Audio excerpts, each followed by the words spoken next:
IgM হসপিটালের সামনে। তো আজকে আমরা অনেক দিন ধরে কথা বলে আমরা একটা টিম, আমাদের এমএস সাহেব রয়েছেন, ডেপুটি এমএস সাহেব, আমরা তাদের সঙ্গে কথা বলে জিবিতে আমরা বলেছি রিজনেবল রেট 5 টাকার মধ্যে, যাতে প্রত্যেক দিন দুপুরবেলা আমাদের যে পেশেন্ট পার্টি, অনলি পেশেন্ট পার্টির জন্য এই খাবারের ব্যবস্থা করা।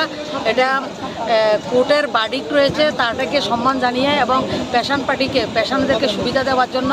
তাদের অনেক মানুষে অর্থের অভাবেও খাওয়ার সম্ভব হয় না, অনেক মানুষের রুগী ফেলে যেতেও পারে না। তো সেটাকে আমরা আজকে করছি, আশা করছি এটা ভালো চলবে। এবং যারা আজকে এটার সঙ্গে যুক্ত হয়েছেন, যারা একটা শ্রম দিচ্ছেন, তাদেরকে আমি অসংখ্য ধন্যবাদ জানাই। আর বিশেষ করে আমার এমএস, ডেপুটি এমএস যারা রয়েছেন জিবির হসপিটালের ডাক্তার, তারা অনেক দিন ধরে চেষ্টা করছিলেন যে এমন একটা পরিষেবা যাতে আমরা দিতে পারি। তো আজকে আমরা রোগী কল্যাণ থেকে শুরু করে আমাদের সমস্ত জিবির টিমের পক্ষ থেকে, স্টাফের পক্ষ থেকে, আপনাদের যারা সাংবাদিক বন্ধুরা এসছেন, আমার যারা কাউন্সিলর, কমিশনাররা রয়েছেন সবাইকে, এবং বিপ্লবকর যিনি শ্রমিক সংগঠনের সঙ্গে যুক্ত রয়েছেন, ওনারা যেটাকে করছেন, আমি তাদেরকে ধন্যবাদ জানাই। আর যারা পেশেন্ট রয়েছেন, পেশেন্ট পার্টি রয়েছেন, তাদেরকে আহ্বান করব, ভগবানের কাছে প্রার্থনা করি কাউকে জীবিত যাতে আসতে না হয়, সবাই যাতে আমরা সুস্থ থাকি।